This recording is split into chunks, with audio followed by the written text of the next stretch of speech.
নারীরা নারীদের সামনে করবে, নারীদের নাচ পুরুষদের হয়তো দেখার সুযোগ সেভাবে থাকবে না, নারীরা নারীদের মাঝে নাচবে, কোনো সমস্যা নেই। তাহলে ইসলামী রাষ্ট্র ব্যবস্থা প্রতিষ্ঠিত হলে কি জামায়াত শরিয়া আইন কায়েম করবে? অবশ্যই শরিয়া আইন কায়েম করবে। তাহলে দেশে বিদ্যমান আইনের কি হবে?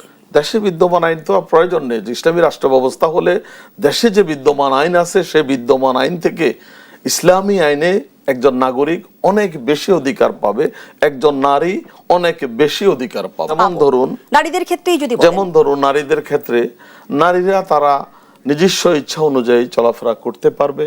তাদের উপরে শরিয়া কি সেটা অনুমোদন করে? শরিয়া অনুমোদন করে যে নারী তার যেই আব্রু পর্দা সেটা সে পালন করবে।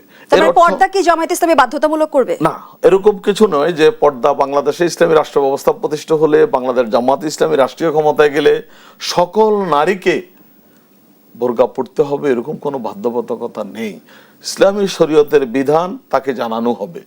সে তার ধর্ম অনুযায়ী, সে তার আত্মবিশ্বাস অনুযায়ী, সে তার আকীদা অনুযায়ী, ঈমান অনুযায়ী যদি সে ব্যক্তিগতভাবে ইচ্ছা পোষণ করে বোরকা পড়তে পারবে। কিন্তু না পড়লে তাকে শাস্তির আওতায় আনা হবে না, না পড়লে তাকে জোর করে বোরকা পরিয়ে দেওয়া হবে না।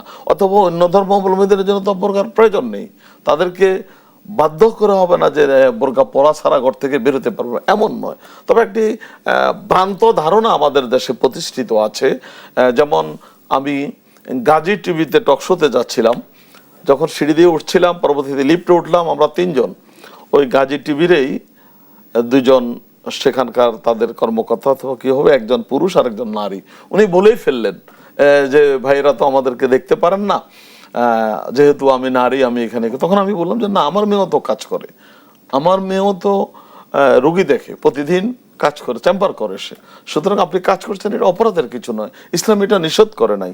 রাসূলুল্লাহ সাল্লাল্লাহু আলাইহি সাল্লাম ইসলাম প্রতিষ্ঠার জন্য যে সমস্ত যুদ্ধে অংশগ্রহণ করেছেন, যুদ্ধে নেতৃত্ব দিয়েছেন, রাসূলুল্লাহ সাল্লাল্লাহু আলাইহি সাল্লামের সাথে পুরুষ সাহাবীরা যেমনিভাবে ছিল, মহিলারাও সে যুদ্ধে অংশগ্রহণ করেছে। সুতরাং ইসলাম মহিলাদেরকে ঘরের মধ্যে অথবা কোনো কোঠার মধ্যে রেখে বদ্ধ করে রাখবে, ইট ইজ নট ইসলাম। ইসলাম সবচাইতে বেশি নারীর স্বাধীনতা দিয়েছে। কেমন? যেমন কিন্তু নারীদের সব সেক্টরে কাজ করার স্বাধীনতা কি থাকবে? ধরুন গান, নাচ বা সাংস্কৃতিক অঙ্গনে আমরা যেমনটি দেখি, অবশ্যই থাকবে। নারীরা নারীদের মাঝে নাচবে, কোনো সমস্যা নেই। নারীদের মাঝে নাচতে হবে, নারীদের মাঝে নাচবে। নারীরা যারা নাচ শিখবে তারা সেখানে শিখবে।